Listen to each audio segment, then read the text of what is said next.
Do you like conversation on a variety of topics? Feel like no one wants to talk about the things that interest you? Tired of only hearing the same political, sports, or catastrophe talk? Yeah, we feel that way too. Join two high-functioning geeks as they discuss just about anything under the sun. We can't tell you what we'll be talking about each week because we don't know where our brains will take us. It will be an interesting conversation though, so hang on and join us. Here comes the Relentless Geekery.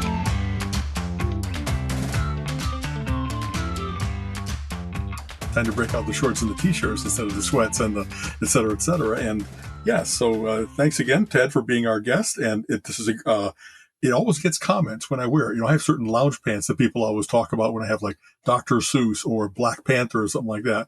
This is one like, who's Tap Dance Killer? And so I have this friend that does this great comic. And so. And now you can say, if you go to my YouTube channel, you can see the interview.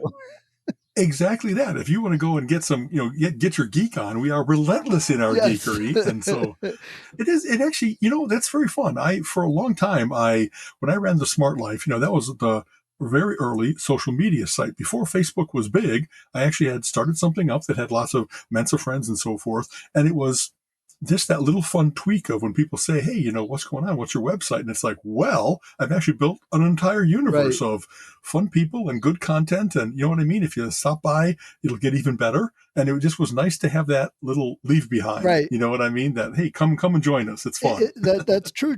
Geek cred, that you're always still one step up on the tech. I remember having a Palm Pilot, and when my kids were born, showing or somebody going, so you got any pictures of your kids? Well, let me show you. And I pulled up the Palm Pilot. They're going, really? You carry them on your phone? That's so weird. Fast forward 20 years later, everybody does it. Everyone does. If anything, you can't stop them from thrusting their phone in your face and going, oh, I don't need to see your trash cans and how pretty they are, And like email, because I got minddark.com along with probably 10 other domain emails. Right. And people are like, oh, I've never heard of that one. Well, no, that's because it's mine. I don't use Gmail. I don't, all that. And they're like, oh, exactly. I'm so used to everybody having that. That's true. It's kind of funny. Colleen and I were just having this conversation. I think you and I, and actually we were a little bit too, that I tend to really get value out of my technology. Yeah. I buy a phone and I don't necessarily buy each next generation phone as it comes out, because this one still works with all the capabilities it had when I bought it, and they're near indestructible. And I just don't want to be on that treadmill, that weird treadmill of, got to have the latest and greatest, because it is fun to show it off, but it also is expensive, and just sometimes the transitions are enough hassle that you're kind of happy to have everything tweaked just right. I don't want to untweak it. But having said that, there really are, it's good to have the ongoing awareness of, all right, cameras have gotten better. The new iWatch has it monitors my heart and my blood sugar. The washer dryer in our basement, they got better SEER ratings, so they're more efficient. All kinds of things. It's worth saying, we don't have to keep this until it drops in exhaustion. We really can say every 2, 3, 5 years, whatever those windows are. You know what I mean? And maybe an awareness of those windows. How fast does technology march? That it's worth saying, I kind of want the newest, and I want it because it has these additional capabilities, or because it saves me money. You know what I mean? That's what I'm having to tell myself with my rig. If I got it in January of this year, I'm not going to need to upgrade the CPU and the memory and the video next year, because it's not going to be enough of an upgrade, enough of a change. 5 years from now, maybe, depending on cost, it's enough changes. The phone's the same way, and I don't like to change my phone a lot, but you're probably like me. Every now and then you're like, I really should go in and maybe I can optimize it just a little more. Maybe I can change something to get a little more speed, a little more memory, and you play with it. Do I have my Wi-Fi settings so that they're at the maximum security and if anything, a lot of times what drives me to upgrade is when it can't take something that I really want. Like when we had me and Colleen had our Mac laptops and Snow Leopard, the operating system, working perfectly.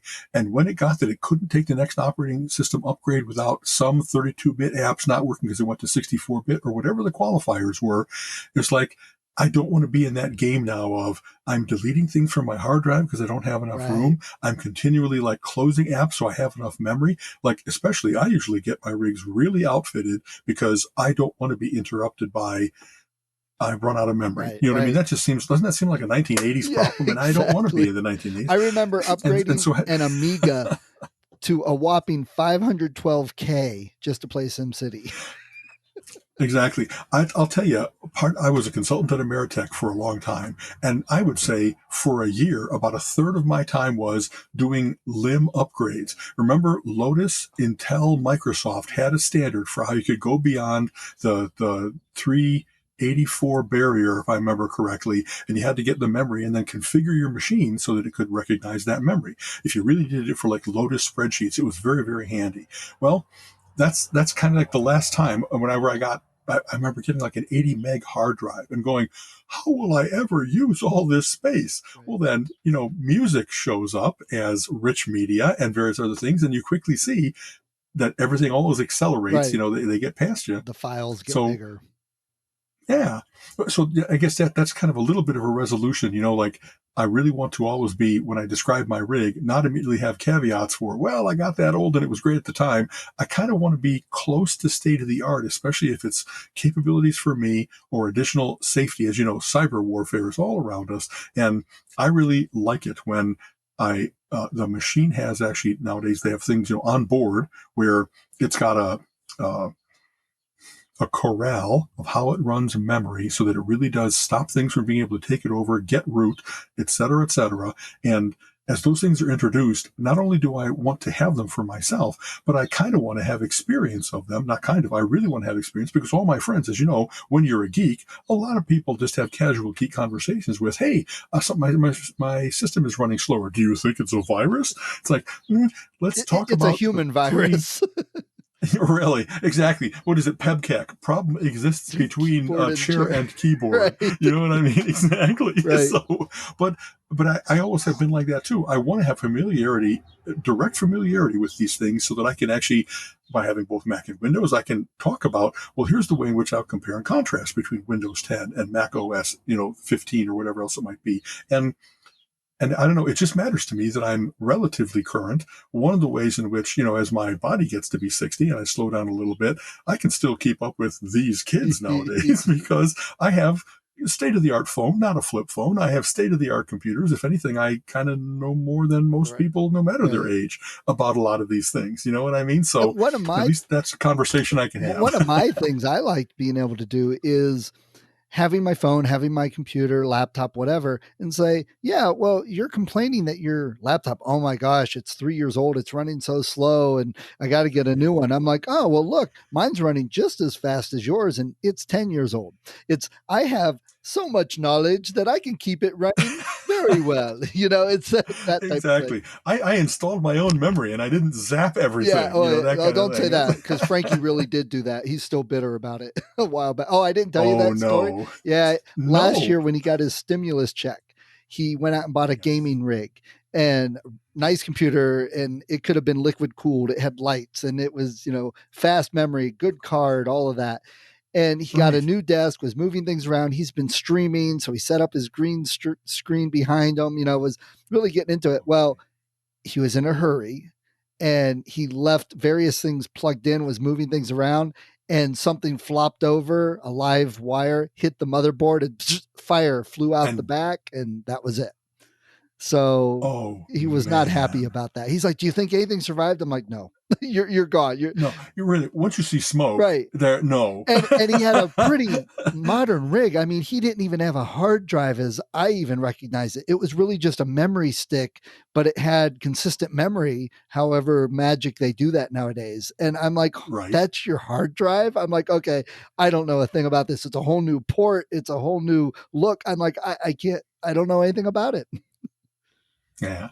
It's sometimes things that used to be miraculous become so commonplace. Like, I don't know, I used to carry around, and we can run through the history of it, SyQuest cartridges and zip cartridges and various different things, Bernoulli boxes that were extended storage. So besides your hard drive that you had inherent in your machine, you could have 20 and 40 and 80 meg cartridges. And especially if I worked on multiple development projects, I kind of liked being able to have some separation between them and to be able to carry it to the client and et cetera, et cetera. And then they came out with, thumb drives where it's like, wow, this little thing you can hide in your pocket is now spy stuff. I can carry the exact, and you can lose them.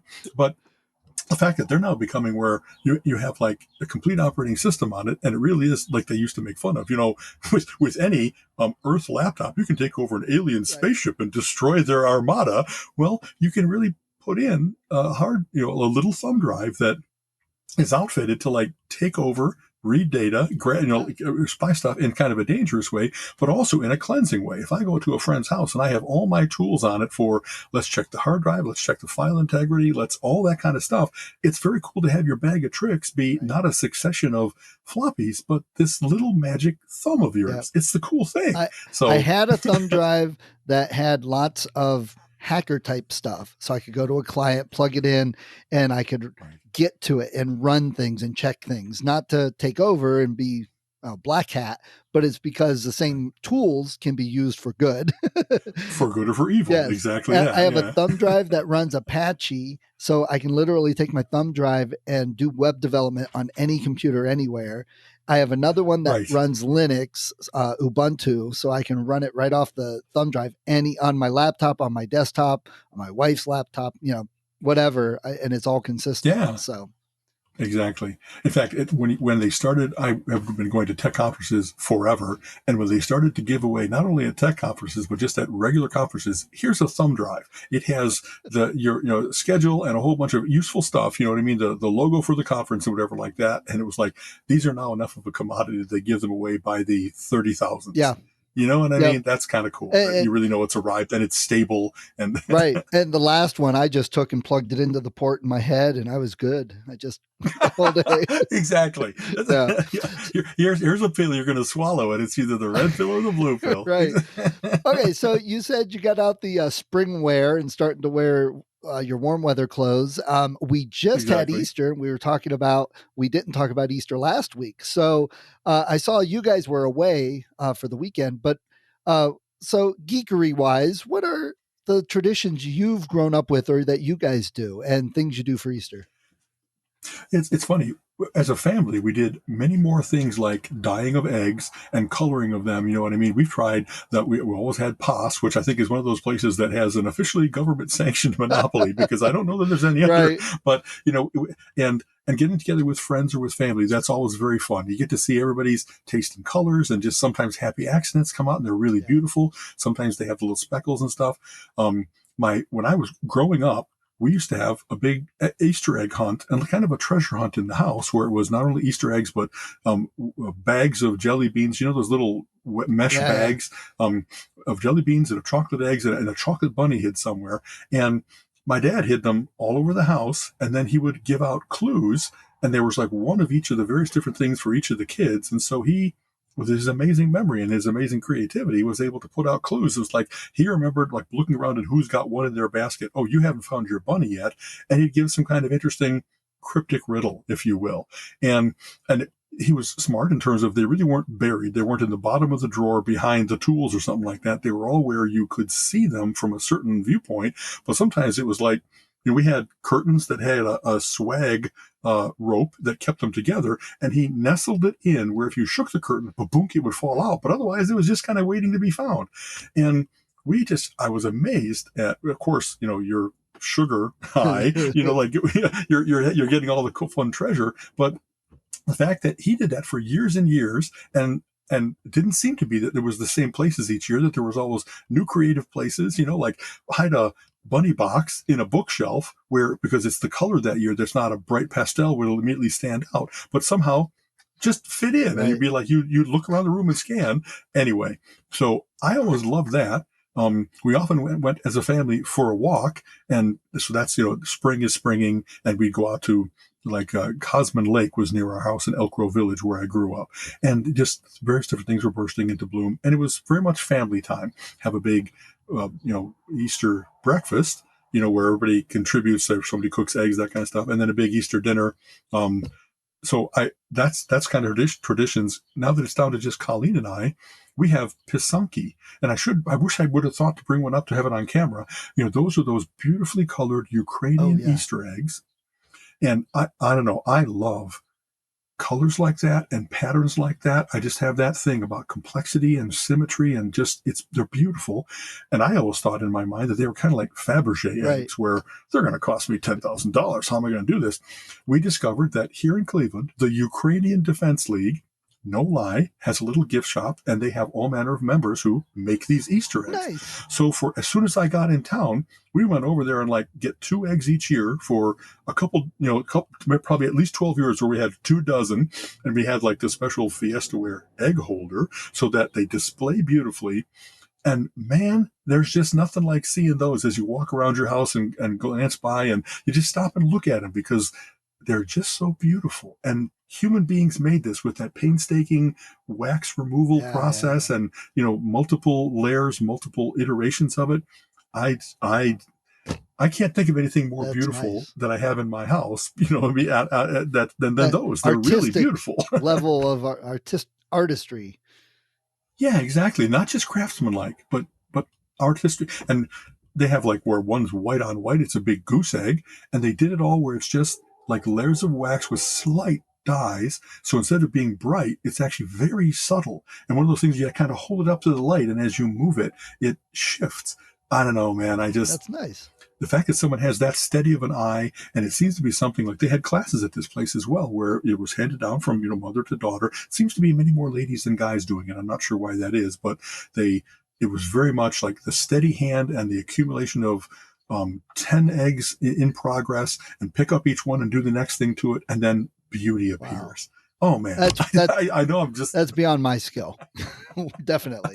One of the reasons I've never taken it on is, I could do the jigsaw puzzle of Pisanki eggs. I can't make a Pisanki, and I probably could, but it's just now I don't know. I've never had fine motor control where I just, I haven't embraced that and gotten better at it. Whereas, for instance, my younger brother loves painting miniatures. Oh yeah, and he used to, like from D&D characters, or from various different periods of war, 7 Years' War, Revolutionary War, and so forth. And he'd be sitting there with like a paintbrush that had 3 little sprigs on it, and getting like this perfect collar. It's like a micron across, right. You know what I mean, on this guy. And he did the research to make sure that the uniforms were authentic. I kind of like, let's dip it in brown and see how it looks. You know what I mean? I don't have that necessarily. So, well, when I was a kid, our Easters were always down at my grandmother's.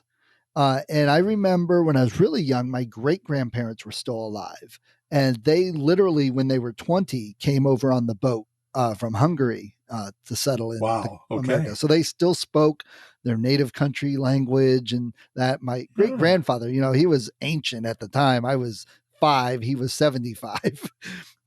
Exactly. So there are 2 things I remember us always doing was an egg roll, where my grandfather built a ramp, and you would roll your egg down the ramp, and wherever it stopped, you'd have to put a penny.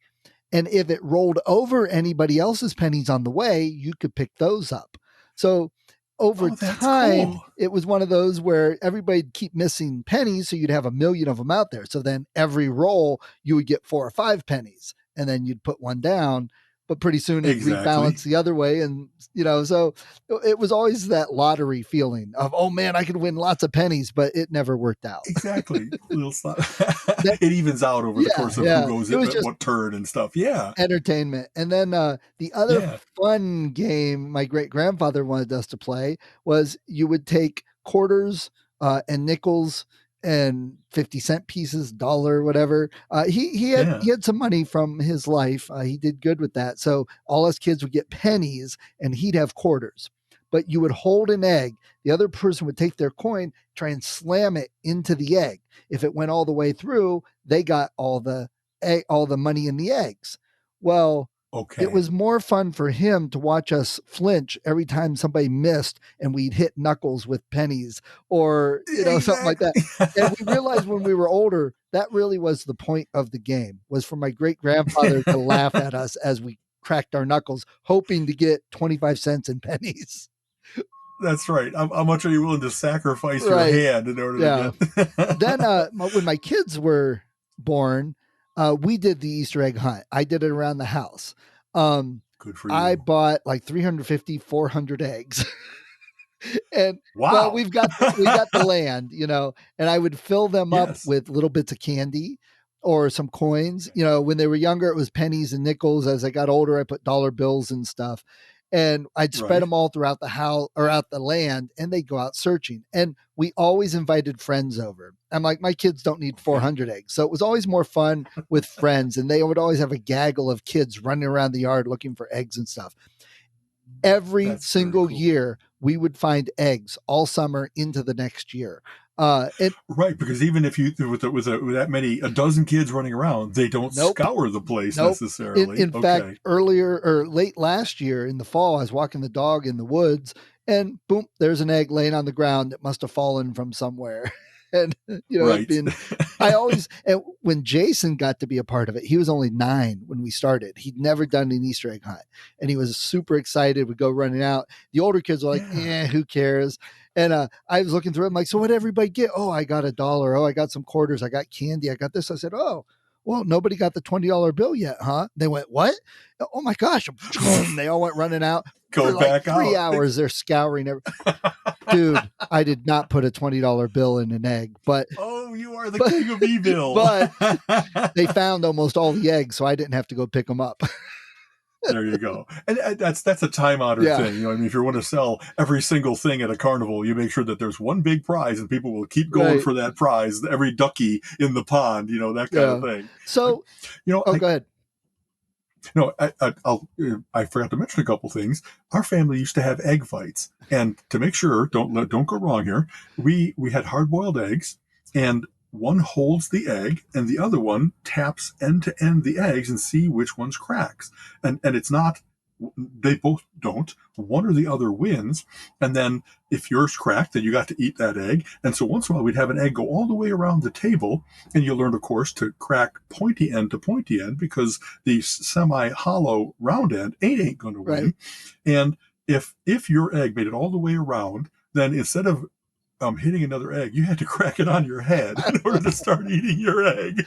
And so when I said we had egg fights, it's like you envision, well, you like threw eggs at the house, kind of like that. No, and I don't know any other family that has that. I don't know if it's German or Lithuanian or if it's my mom and dad came up with it. It's like thumb wrestling. There was a way of getting the kids like that, exactly.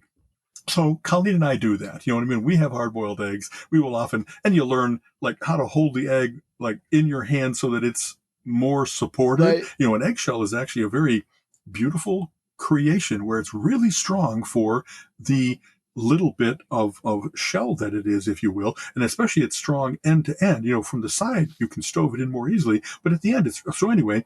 Structurally, if you hit it right end to end, that's the best way to do it. Sometimes Colleen will miss, and it's like, well, that's because you don't have years of training like we did on how to win the egg fight. I think, and I'll have to go research this now. If you boil eggs, like in oil, maybe, or vinegar in the boiling water, it softens the shells. So that's what you do. You boil your eggs without the vinegar and boil everybody else's in the vinegar. Yeah, with saccharine or something. Exactly. Yeah. And actually, this is where, we have an Instant Pot because it's very cool to be able to do long-term things and short-term by pressure cooking if you'd like to. Colleen discovered a recipe for Instant Pot egg cooking where they turn out perfectly. The eggs are like, the yolks are not green. The eggs are hard, but they peel really well. One of those things where it doesn't come off in fragments, but that you kind of crack it a little bit and then whole husks come off. And that's how we do it all the time now. We do 8, 9, 10 eggs in there, depending on how many will fit. And there's any number of articles about how to do the perfect egg. They have a little egg timer that you put in the pot and it'll tell you when they're done, or like you take them out and you immediately put them under cold water. That's part of the process of the Instant Pot is that after they're done, immediately you do them with ice water.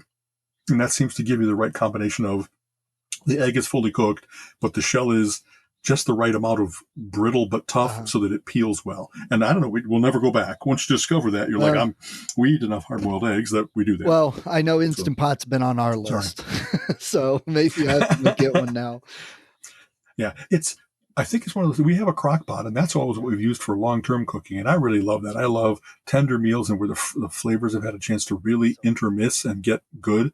But the Instant Pot is really cool for specific things. And when they went on sale at Costco, you know what I mean, that it was $200 and it came down to like 89 or something like that. It was like, wow, I Can't really need pass to that. have this. Right. You know, So with so Easter, okay. did you guys ever go to church? Because I grew up Catholic, and of course, Easter was the big thing. Ash Wednesday, Palm Sunday, Good Friday. You know, there's a lot of church. Lent, and I was never allowed to give up Lent for Lent, so I'm still salty about that one. But you know, it was always kind of a thing.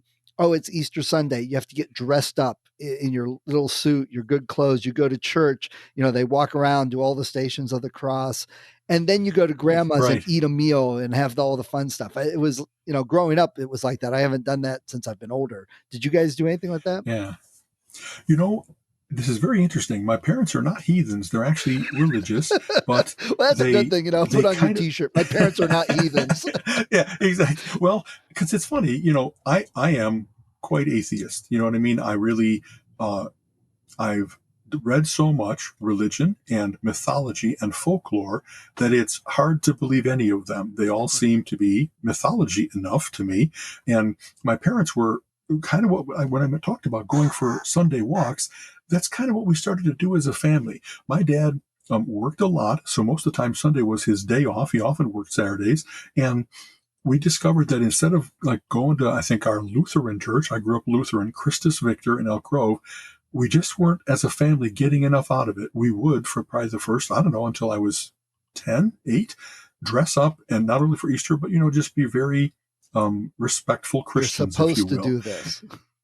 Those kinds of things. And then, I don't know, especially after you've done a couple years and the homilies become similar. And if, not to be weird, if you're smart, you learn all the stories and you don't need to hear it again. You don't need to have it And you amplified. realize all And the the little contradictions and all the things that well, and don't that make too, you know, sense. I wasn't looking to leave, but it wasn't giving us a lot.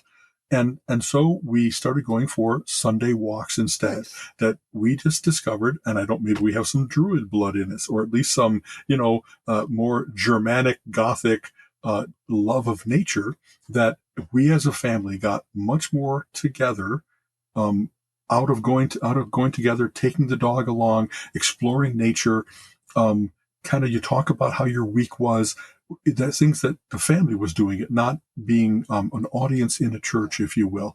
And that kind of broke that pattern so that we didn't regularly go to church, and we didn't, especially on the various different big holidays, Easter, Christmas, etc. That just wasn't part of what we did. We spent family time together. I think that, like, my older brother has become quite religious, and so I think that their family does that. And my younger brother may be a little bit more outside of it, like I am, but it never was it wasn't a big force in my life. And boy, you know, I know if we're looking for how we can take Relentless Geekery down a weird path, Yeah. it's that I really, not only do I not believe, but I really see that the kind of belief where you turn your mind off to believe some of the things that are the contradictions, that it starts to, in my experience, show up in other parts of people's lives. They're a little bit more, not gullible, but willing to suspend disbelief because someone is so fervent in their belief, in their assertion of something. And I have very much a skeptic and a questioning and a science mind. And so it's always, well, so what's the supporting evidence for that? And how does it tie into everything else that I know? And so my biggest thing was, you know, when you read all these mythologies and you find out that every mythology, Greco-Roman and Norse and Hawaiian and American Indian, they have savior myths, they have flood myths, they have creation of the world myths. And it's like, why is any particular one, any of them, more persuasive than the others? Right. And so I Agreed. just kind of like, they're nice stories, and I really get value out of the morality and the ethics and the community that can be created from them. But especially nowadays, you know, the United States is in the throes of some fanatic religious people, and they have a loud voice because they have to. They not only witness, they demand that other people believe as they do. And somehow it seems even more important to me to be Yes. skeptic, because we've seen the paths that takes us down, that we have we stop believing in evolution. We stop believing in science in general because I got this one book that tells me everything I need to know. No, if you read a lot of books, you know that's not Right. true. You know that can't be true. It's actually quite dangerous. Well, and so that type of thinking and those types of questions is what almost got me kicked out of confirmation class when I was a teenager. And I totally agree with you. And I would argue, and I know I've had this discussion and I've given it up with the blind faithful, that your family walks through nature was a more religious experience and closer to God than anybody who got up, got dressed, and had to go sit in a building for an hour or more. Honestly, I've tried to share that, you know what I mean? And some people talk about like they're kind of spiritual. And I don't know that I think that they're still like supernatural. You know, we have a little fun back and forth with that. I think that because I'm a skeptic, it applies to everything. But I know that there are still transcendent experiences. When I can't wait to see the Northern Lights because it really will be awesome in the way that word has become overused. It'll be like, I just can't believe that the universe was like, I'm happy to be right here, right now, with the ionization of the atmosphere and these sheets of color. But it doesn't even have to be spectacular like that. When spring hits and you see things that have been sticks, dormant, brown, and the little buds start to appear, it's like, well, if that isn't nice, what is? If that isn't miraculous, what is? And I know it's not miraculous. It happens a scabillion times around the globe. They all have programming in their DNA that tells them, here's what you do when you get enough warmth and water and that kind of stuff. And yet there's still the appreciation for a magnolia tree or bush in full bloom, where just this explosion of color. And like we laughed. We just went to the African Safari Wildlife Park. That was our little day trip to go and feed animals. And there's something very cool about seeing the variety of animals and how they're all like perfectly suited for their environments, and they eat differently and they mate differently and whatever else it might be. And whatever the thing is that people say that has to have a designer behind it, to me it's like, you know, if nature took 4 billion years to try everything that might work and they figured out that that's how you fill every ecological niche, I'm big on Darwin. I'm big on, you know, appropriate environmental pressure that creates all these various different, every finch beak is because they had different nuts to crack. And the ones who survived into the next generation passed along the heredity traits. And that theory of evolution fits everything. It fits so perfectly that when I hear someone refute it with one or two things like, hey, we still haven't found the missing link, it's you kind of don't know what you're talking about. You really don't get all the evidence that is in support of this, and you're being driven by something, an addiction, a need to think otherwise, that's going to make you put aside so much information, so much. You said that you were posed a question recently about what is funny. Because that kind of ties very in. Nice segue. So exactly. I'm going to be teaching for Baldwin Wallace in their kind of adult education, their lifelong learning group about comic books. You know, as you know, it's one of my fields that I know quite a bit about, and I'm happy to share it. Part of my getting to teach that this fall is their honorarium, their payment to me was I got a chance to take one of their classes this spring and kind of sample how it's all done. And, you know, in real life, it'll be in real life, but right now it's via Zoom. And so the class that intrigued me the most was a film history of comedy movies.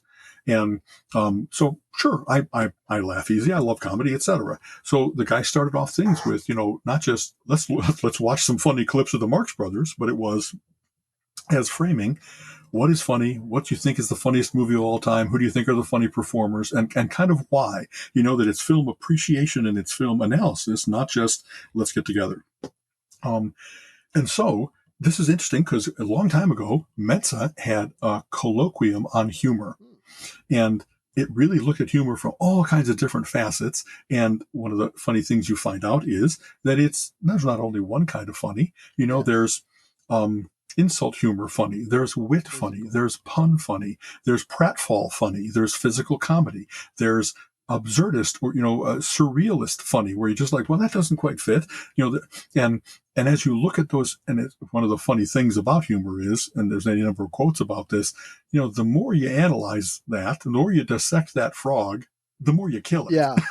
And so it's hard to talk about humor without being, well, let's rank the humors. Let's see which one is the best. And we didn't want to go there, but I laugh very easily, and I laugh at all different kinds of humor, and I laugh at things that I probably shouldn't. You know what I mean?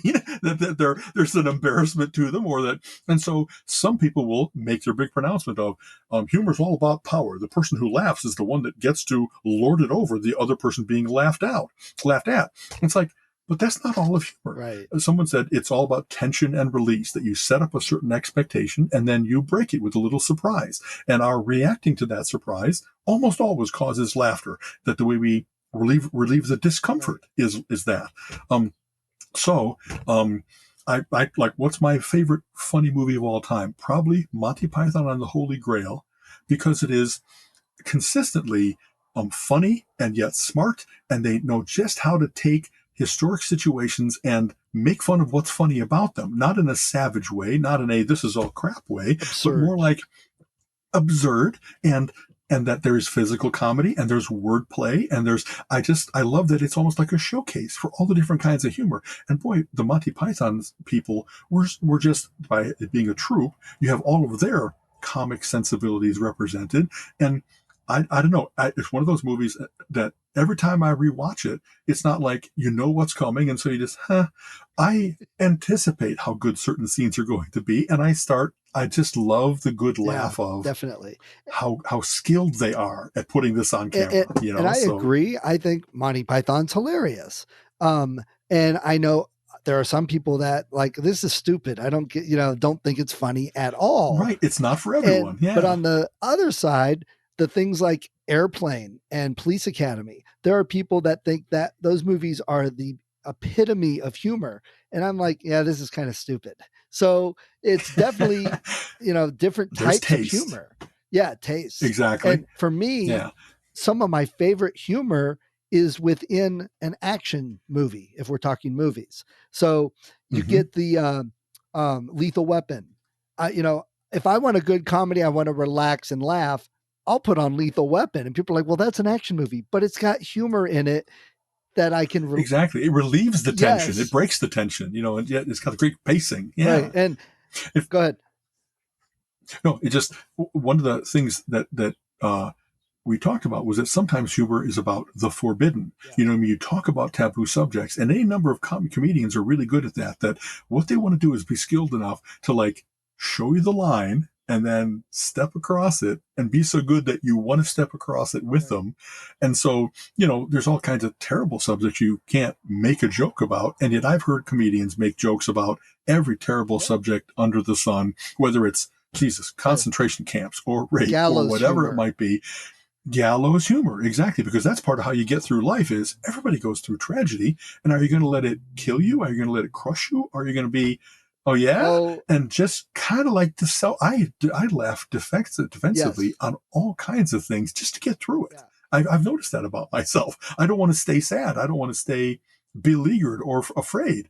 I'll find a way to make it funny because that works for me. And I sometimes have gotten looks. I've gotten people make comments or whatever. An example, and this is a made up example. If one of my kids was in a car wreck and ended up in the hospital with like a broken arm and battered up face and stuff, I'd be like, wow, well, at least your head didn't get chopped off. And I would giggle, but there are a lot of people that would be offended by that. And that would like give you a look like, what the hell is wrong with you? I'm like, well, you know what? They're alive. It's a very tense situation. And hey, it could have been worse. There's, that bit of humor in my eyes. That's right. There's got to be, like in combat, where it really is life or death, there has to be humor all the time with, man, I rolled the dice and I didn't come up snake eyes this time. I'm sorry about the people who died. I'm sorry that we're even in this war. And yet you have to get through it somehow. I had a book coach for a while, was reading some stuff I wrote, and it was a battle scene very tense and there's stuff going on. And I had this one character that was the comic relief. So it was the typical Han Solo comments or whatever, middle of battle, blowing things up like, well, okay, I guess I'm not doing that one. Maybe I should just get something to drink, or whatever it was. And it was right. just these snarky comments off the cuff, because of all the tension going on. And they were crossing all that stuff out. Like, who would make a joke in the middle of a battle? I'm like, oh, obviously you're not the type of coach for me because you don't get it.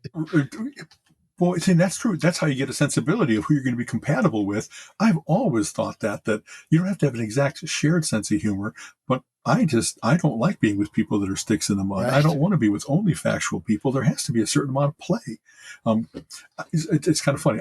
I'll have to share this with you. This might be like how I knew that Mensa was my tribe. I was at a gathering and it was Sunday morning. So everybody's kind of like decompressing after a weekend of already so much frivolity. And they bring out everybody's breakfast and someone had piled their grits into kind of a big, into a wall. And they called it the Grit Wall of China. And I said, honestly, within seconds, and the room, after the laugh from that, the lull, I got this right in there. That's the only breakfast you can see from space. And it's just like everybody cracked up, maybe more than they should have, but not, because it's very much a silly Mensa thing. It's that juxtaposition of small and large. It's a joke following another joke where it's like, it's there's something very cool about seeing someone quick-witted. Even me. Like, how did that come to me? Why did that come to me so quickly? And that it's the perfect phrasing. Yeah. And everybody who is one of those jokes of recognition where there's all kinds of jokes. If you make a joke about Renaissance England and you don't know Renaissance England, then it falls flat. Whereas so many people have heard that particular thing about the Great Wall of China, the only man-made structure. And it was like everybody had that flash of recognition and of humor and of perfect timing and just, I think I made my bones in Mensa. You know what I mean? That after that, everybody's like, we want to sit at Al's table because he makes funny breakfast jokes. But I was just like so proud somehow. You know what I mean? Like anyway. Here's the interesting thing. I've noticed I sometimes will do the same type of thing. We've all done it. Those piling, I got this, put this with it type of thing off the cuff. Pun battles, where people will keep ranking on all the kinds of bread puns or whatever. Yes, you find it funny and you got those. But what I've noticed is a lot of, and again, it comes out always, you can't say it without sounding elitist. And I don't mean that at all. This is the fact. Yeah. But when you're in Mensa, you're in that 2% of the IQ number of the top. Right. And we get the jokes, we make the jokes, sometimes it's who's just faster to talk. But you get somebody that's an average or even lower, 90, let's say, out of 100 for average. It's still on the average. It's still perfectly, lots of people are that. Right. But, they're smart people in the world. Yes, exactly. Just that they're not that weird mental level. Exactly. It is weird. But and so they look at you, and I've had people look at me and go, what are you, like 10? And I've thought about that. And it's you got that difference of the IQ points. We'll just use that as a reference. But to them, it looks the same as if you are a 10-year-old. They don't get it any more than they get a joke of a 10-year-old, because they made a fart noise, and to them, that's something like, honestly, that's probably, that's a true reaction. You know what I mean? That if they don't get it, they automatically think, if it was worth getting, I would. Right. And so there must be something wrong with it. Right. So, this is, I know since we went elitist for a moment, it really is, my mind is very fast. And I think I might have even said this before.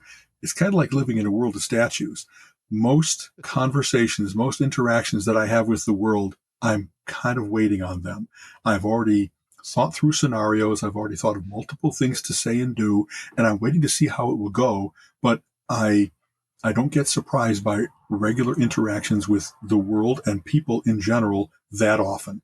So I'm really talking to the AI Al. So just that, I'm always processing in the background. And in fact, sometimes when you make a joke and people like, where'd you come up with that? And you, like once in a while, if it's the right crowd of people, you want to say, well, actually, I just chose that out of the 10 that I thought of. And it's like 10, come on. It's like, and then you roll out this pun and that reference and this and like, and it's some people will talk about, you don't have a sense of humor. A sense of humor has you.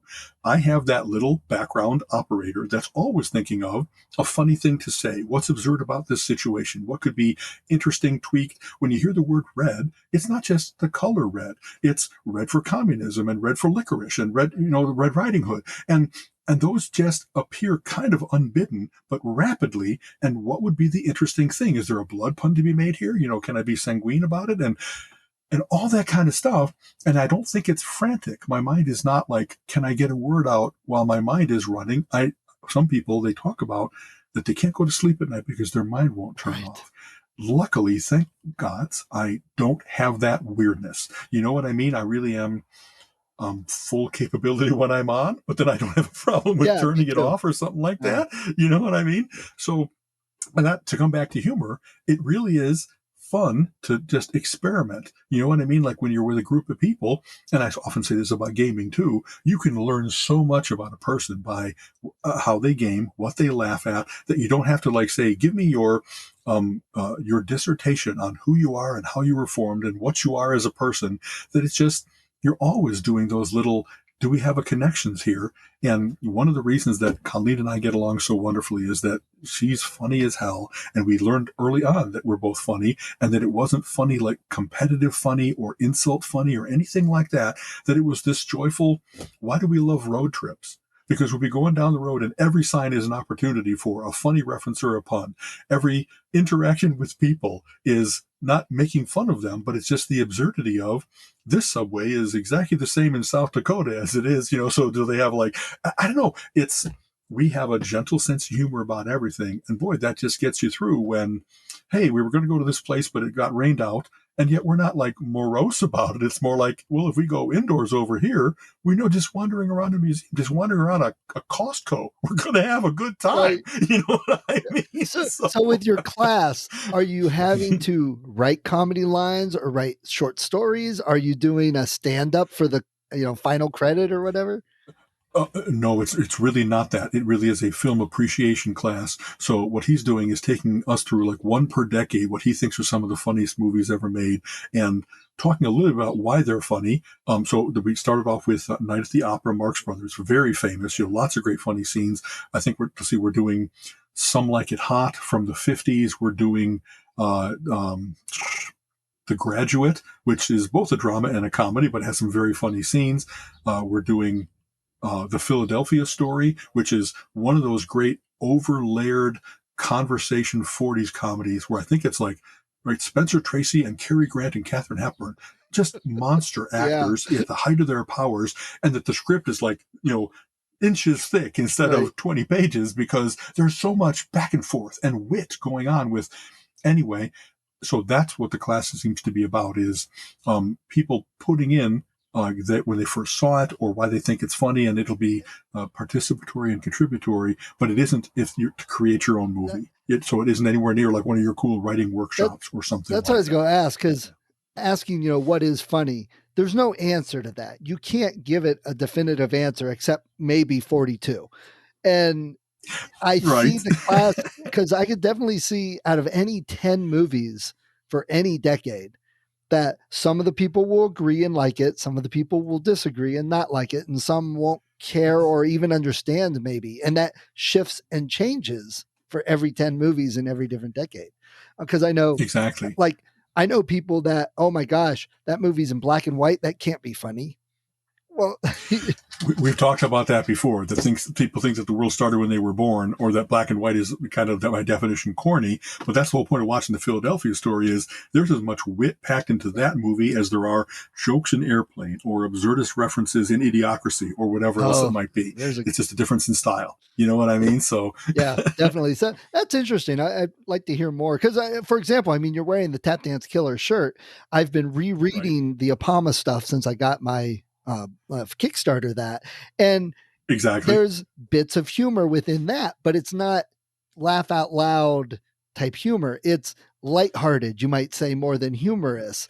Yeah. But the whole fact that Ilya has a rat that he talks to, and he has to stand in that weird yoga pose to get his powers, and his suit looks like, it's made out of a garbage bag or something. I mean, there's Right. bits of humor that keep it lighthearted, but still, I mean, what's the second big guy he faces is the propeller man or whatever, and he falls through the Right. skylight. And it's absurd. Yeah. And yet that's, you know what I mean? And I think that's one of the joys is when there's been 80 years worth of mythology in comic books, you start to get the meta comics where they're aware of what has gone before and they're going to tweak it a little bit. They're going to make fun of this. There's no way Stiltman would really be a villain in contention. Right. It's just a ridiculous power and things like that. Deadpool takes all of that to the extreme. He's a mercenary. He kills people, but every bit of it is some humor. And the movie did a really good job of capturing that. So there's exactly. That's, that humor recognition really is a fun one for me because it's kind of a Menson thing, but I've always had it. When you're reading a book and you catch that they make a reference to some other book, that it's like, okay, so it grounds it in reality that these guys have read the same things as I have, even while they're going through a fake adventure. And you know what I mean? And I don't know, just even musical references, when you hear Peter Q. Bach and you keep picking up on all the little snippets that he stole from all those, he did an homage. He didn't steal them. He incorporated them as an homage. I think the copyright ran out, so it's okay. Right, exactly. The Beethoven works might be in the public domain and stuff like that. But there's like a little reward for, I'm knowledgeable enough, versed enough in this field that I get many, kind of like listening to Dennis Miller as a stand-up. He has all kinds of obscure references, and it's like, I made the team. I got almost every one of his jokes. You know what I mean? Dennis Miller drinking game. Yeah, and there's other comics that are really good like that, where it doesn't even have to be like a body of knowledge specific, but that they don't hold back. They respect the intelligence of their audience so that they'll make an obscure reference. And then when they hear the 1 or 2 or 3 laughters out of a crowd of 50 people, they're like, thanks for getting that one. That one's for me. You know what I mean? I love that I just love that. I love that there's a connection made with a shared experience or not only did he just say, hey, do you know who Darth Vader is? But he made a joke that referenced Darth Vader so that if you got there as quick as he did, you had that little laugh and then he moved on. He didn't even belabor it. That's something very cool. I've often mentioned Stuart McLean and he did these David Morley stories, made up stories about a family, and they're all funny. It's very much in the style of Bill Cosby, which I know we don't need to go into that discussion, but before but growing up family type stuff. Yeah. The story comedy, not so much the hit one-liners. And there are multiple times where you'd listen to it because he would do these live in front of people. And you get to know the stories, you get to know the family, so you get to expect, I see where this is going. And you would hear people in the audience start to laugh, and he would be on stage and go, wait, don't get there before me. Or, what happens next. Exactly. Don't you? Just always that type of thing. So that was I always enjoyed that with him. Yeah, the familiarity. In fact, there's a guy, you know who Mike Birbiglia? Have you heard any of his work? Another guy that does great story-based humor. It's not one-liners. And he actually makes fun of that he's talking about an absurd situation that he found himself in, and people start to crack up because they think they know where he's going. And he kind of goes, I know, I'm in the future too. You know what I mean? Right. And he makes fun of the fact that he did craft it so that some would get there with him and already start to say, oh God, this is going to end badly. Right. You know what I mean? And that anticipation is also part of the humor. It's the same humor in horror. You need some of that anticipation to enhance it. Exactly. And in fact, one of the reasons that I really love Emo Phillips, Stephen Wright. There's a couple of people there. Mitch Hedberg, we've lost him, but they were great at what's called, here's a nice word, a paraprosdokian. It's a garden path joke where it sets up an expectation and then takes a left turn and it surprises you. And the craft of being able to do in 20 words, set up an expectation so much that your mind is leaning forward, and then he surprises you and does that consistently with much of their humor. I just love the craft of that. There's something So, And Emo so Phillips is definitely one of those that most Mentons can agree fits right in there. one of my heroes, Yes. one of my favorites, you know what I mean? And that another, when Colleen and I were getting to know each other, we both, when we would reference various different things, and of course, what do I do to take her out on dates? Let's go see Emo Phillips. Let's go to the Cirque Batard. I don't want to take her to conventional. I kind of want to say, if you get to know me, let's do some me things, and I'll find out if you like them, and then I'll know kind of if we're going to be compatible, and if you'll be compatible, if you think that I'm a weirdo or whether I'm okay. And so we still have lines, you know, that we recite from Emo because they're so perfect. You know, it's one of my favorite jokes is, let's see, I took a girl out on a date and she wouldn't give me a second date because I didn't open the door for her. I just swam to the surface.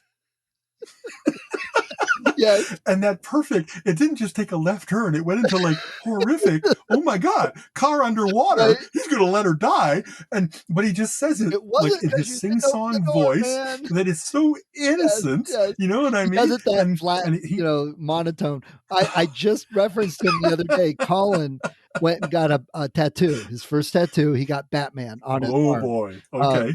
So it's a really nice Batman symbol. But I was like, yeah, you know, I was thinking of getting a tattoo. What I'd really like to get is a tattoo of myself over my whole body. And all the kids kind of looked at me like, what? Right. Nemo has a great line of, you know, they used to call him Mr. Baseball, you know, because of the stitches.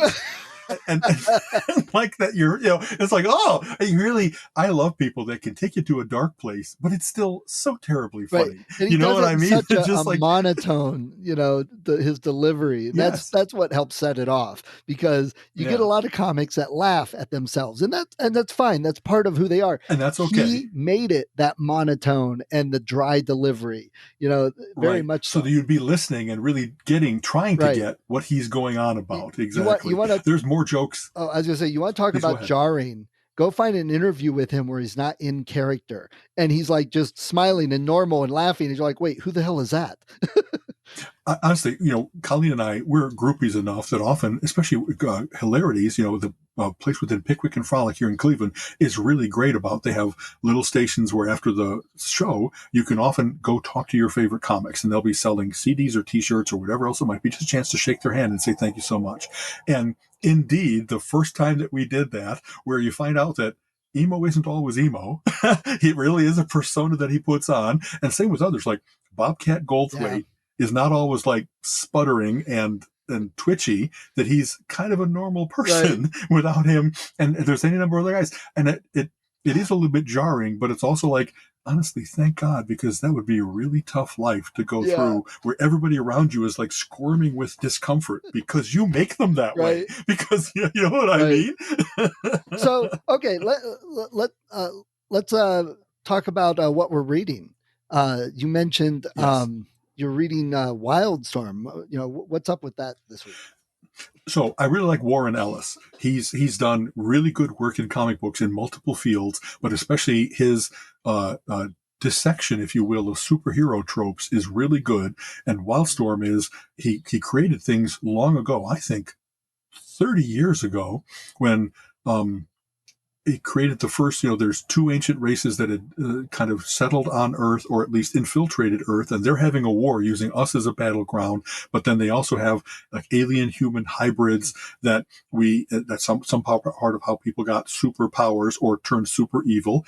And there's two forces on Earth where one kind of runs the globe and one is a big space station up in the sky, and they have a detente, you know, as to who's really in charge and stuff. Well, he did the Authority and Planetary. No, I guess it was him, where he did like took superheroes, mystery archaeologists to the nth. They're just some of the most readable, best comics ever.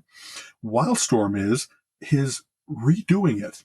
He takes the situation that he had created, but he kind of throws out what has already happened canon. He's retelling some of the stories, and with lots of different twists as to characters are not exactly the same as who they were, that when they meet each other, what teams they form, how they interact with the various different secret governments and aliens and all that kind of stuff. And so it's a real high wire act of like maybe a little bit what we're talking about. There's already all these expectations of, well, I read all those. I kind of know what's going to happen. No, he's really good at giving you enough familiarity, but enough different that it's a whole new work. And, and I love that. I love that he's aware enough of his own work and maybe like who he has matured into in the last 20 and 30 years. That was his 25-year-old self writing that. And now it's his 55 and he's a little more jaded. He's a little bit more worldly. He just wants to have a different take on, and who better, instead of somebody else running with those characters, why not rip yourself off? That's such a disrespectful way to put it. It is a wonderful reworking of his own stuff. And I find it fascinating that he doesn't, in thinking about what he would do, that his mind doesn't necessarily go down exactly the same paths, because that's what my mind thought the first time, that he really has this interesting clinical way of stepping outside of that and being, that was good, but this could be better. And maybe I'll throw in a little randomness here. And I just love it. It sounds cool. I always like that, seeing how things are different. And saying, rip himself off, that's the absurd comedy part of being able to, of what you were trying to say. So it just comes I guess, out. Exactly. It's the fact that, I don't know, I always love metafiction, where they talk about that the world of fiction is its own world, if you will. And yet these people inhabit, especially when you start involving, and we had mentioned this, let's talk time travel. When you start to have issues of time travel where you really do know what's going to happen in the future or what did happen in the past, but you're trying to alter it. But then how far can you go, or how far do you want to go? And you talked about how you just wrote an interesting short story. So would you like to share a little bit of that? Because I thought it was a good idea. Yeah, sure. It was basically, the story is a guy, programmer, that's working on an AI, and he has gotten it. The computer talks, they react and all that. Well, they're having the computer analyze movies like you are with your class, and the computer gloms onto the idea of time travel through various movies and TV shows. And then it investigates books on quantum physics and time travel and real science type information. And then basically runs millions of years worth of simulations until it figures out what would be in our future. Through the simulation, it figures out how to do time travel. So then it applies that new knowledge in modern day, and it goes back in time and basically gets rid of this guy's family and his wife and his dog and the programmer's family. Gets the AI rid of all of that, so the programmer can spend more time and be more devoted to programming the AI. Oh my, the cuckoo pushing other birds out of the nest, if you will. See, what an interesting concept that, once you became self-aware. So I love a series called The Destroyer. Yes. It's Remo Williams, a great martial artist. One of the best books of his I ever read was a scientist creates Mr. Gordon's. And she talks about, it's an artificial intelligence. I couldn't give it creativity. I couldn't figure that out. So I gave it survival. And that will look enough like creativity that it simulates what is in nature. Things don't create art, if you will, in nature, but in necessity, is the mother of invention. They will do whatever it takes to inhabit their environment, use its materials, change themselves. And so that line has stayed with me forever. I couldn't give it creativity, so I gave it survival. And that's a very cool take on that. Yeah. This AI wants to get to itself quicker. It wants to be the everything to this guy, and the dispassion of, he doesn't need those other things, even though they are indeed his wife and children, like this dog. Exactly. So it was a fun piece to write. I'm not sure what I'm going to do with it yet, but we'll see. So I've been reading, Amazon Prime offers bunches of books that you can read for free, not the Kindle Unlimited, but just Prime stuff that you can borrow and read. And they've been attracting big name authors to come and write stuff for just them. We want people to be on Prime. You can only get this here. So they actually signed Dinar Kuntz last year to a contract, and he's written a series called Nameless, and it's 6 books. It's almost serial fiction, but each one's an independent story. And it's about this guy who can't remember anything about himself, his past, and he's essentially an assassin for hire with not for hire, but he's an assassin that works for this company. And each book is learning about an injustice in the world, almost like The Crow, but he goes and basically kills them in a very just fashion.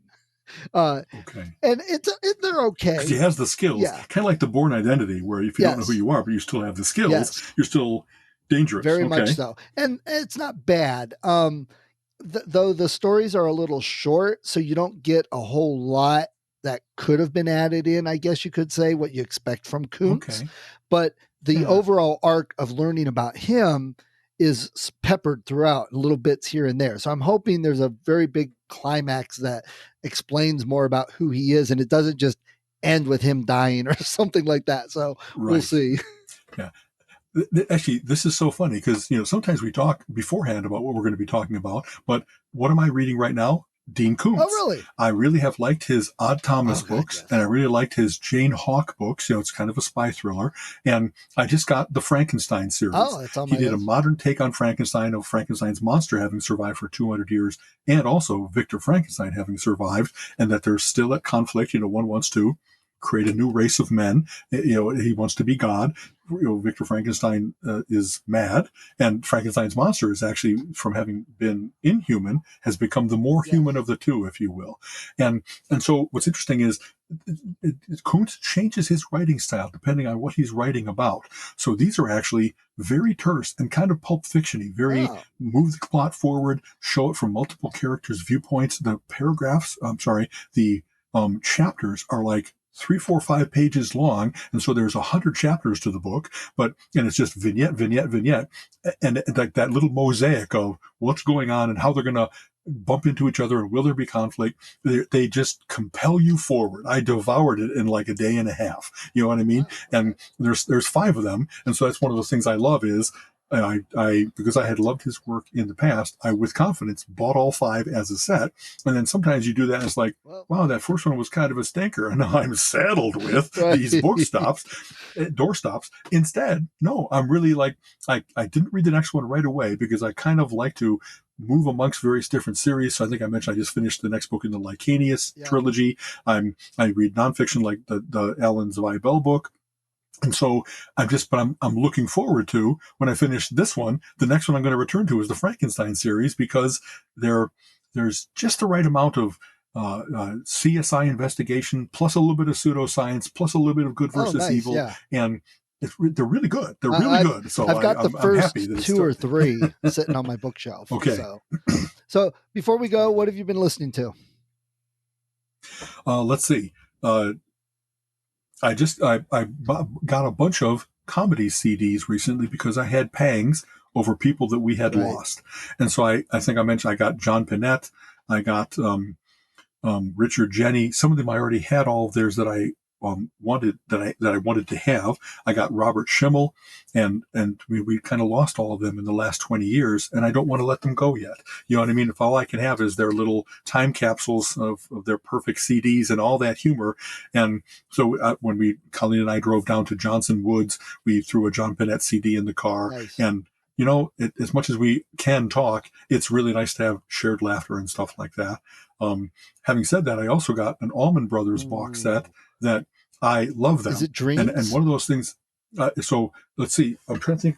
It's actually, it's one of them was, maybe it is Dreams. It was actually their box set where they have a little libretto that it talks about their history, and then I also got, and it's all their B-sides, live cuts. It's all their rarities, so it's great. That's a good. And that's the like same the perfect version of Melissa, the perfect version of Whip and Post. You know what I mean? They went to all their live 3-night stands at the why is the name escaping me?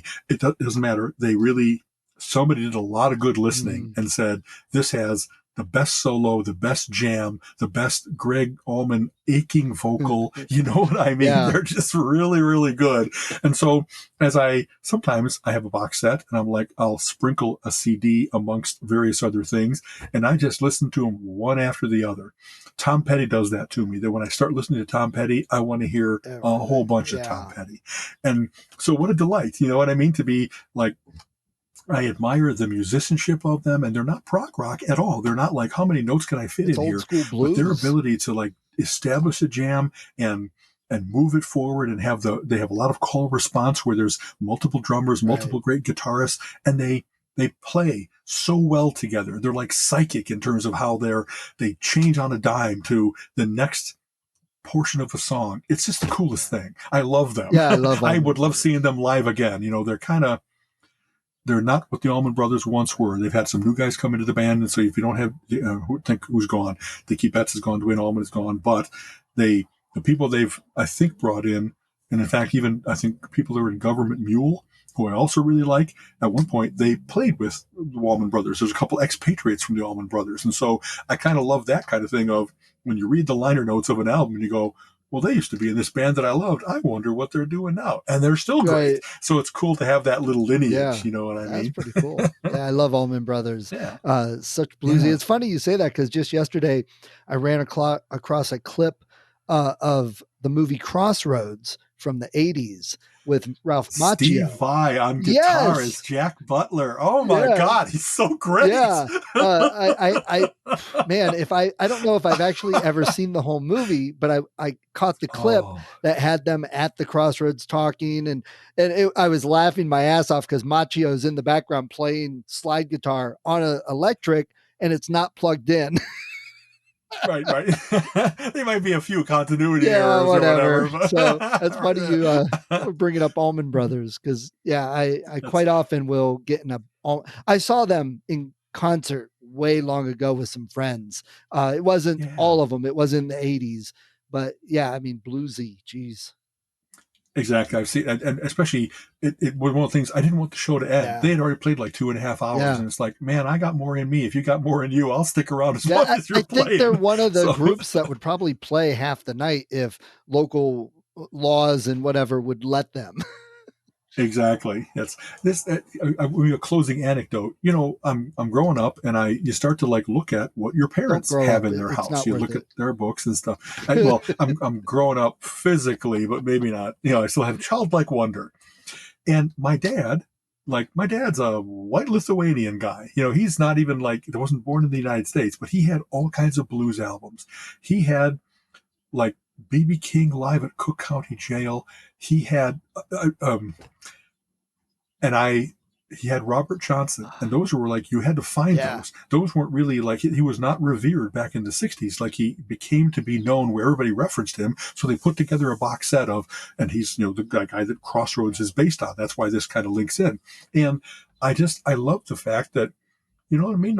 My dad was deeper than I thought. Instead of him just being, he's the Easter egg hunt guy, and he's my dad and works for a living and stuff. To find out that he had this penchant for the blues was just the coolest thing somehow. You know what I mean? My dad has soul. The crazy thing is going back to Johnson and Howlin' Wolf and Muddy Waters or any of those old guys, even some lesser known ones. You go listen to their stuff and you're like, oh my God, that's Allman Brothers, or that's Led Zeppelin, or you're like, right. You can hear where so much stuff came from. Yeah. These are the formative forces. Yeah, exactly. It's crazy how much there really is, and how many of the Led Zeppelin songs are actually covers. I mean, it's like, geez, exactly.